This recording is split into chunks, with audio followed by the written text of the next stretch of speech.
Alright, so nice to see all of you. Don't be nervous, okay? You can smile. Don't be nervous. Like we said, we never compete with other people. We compete with ourselves, right? We always compete with ourselves. Today we have a new theme that we want to teach you, that we want to impart to you. We have our 5-minute Bible class by none other than Duke Jeyaraj. Please put your hands together for Duke Jeyaraj, everyone.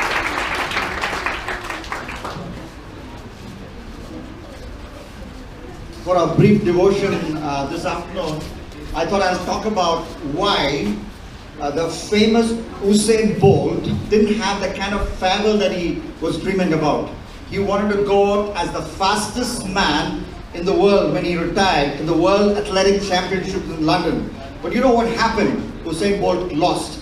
I can think of 3 reasons why he lost. In fact, he eventually also lost in the 4x100 meters relay race. As he was doing the final run for Jamaica, he pulled up. Okay, the first reason why Usain Bolt lost was that he had he usually starts slow, but for this race he started extra slow. In some way, Usain Bolt was procrastinating.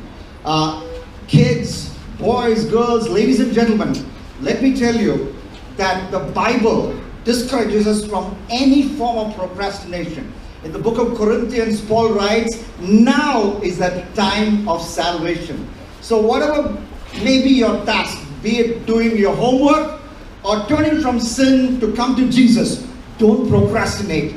Do it now. If you have to practice for your badminton, do it now. If you have to revise for your memory words, if you have that 5-minute slot, do it now. Okay, so that's the first lesson. The second reason why Usain Bolt lost, and this is specific to the 4x100 meters relay race that he lost.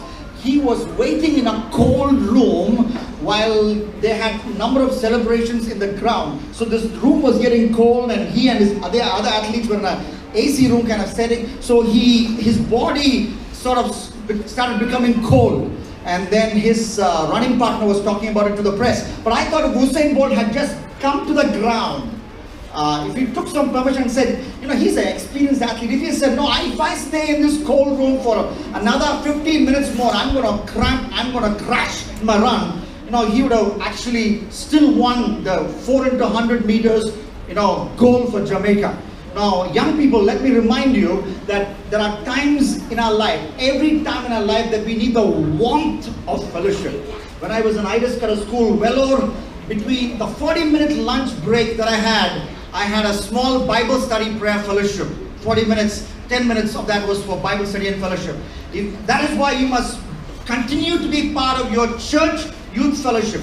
And I thank God for the representation that we have across churches, you know, in this event. And I want to really congratulate the organizers of this event.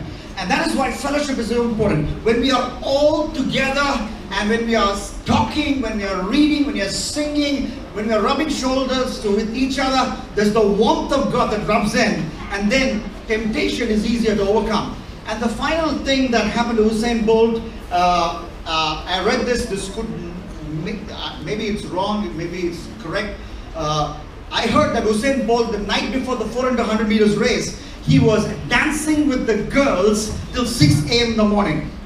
Well, young people, let me tell you, self-control and victory in life go together. If you don't have self-control, very often you may be the most seasoned pro, but if you don't have self-control, if you do not know to say no to the desires of your flesh, empowered by the Holy Spirit, as Apostle Paul says in Galatians chapter 5 verse 16, walk in the will not gratify the desires of the sinful nature.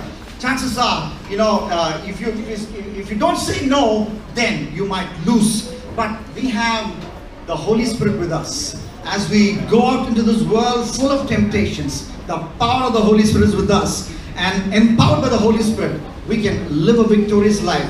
We can be unbeatable champions for Christ. God bless you all. Thanks, sir. Thank you so much. Please give a louder hand.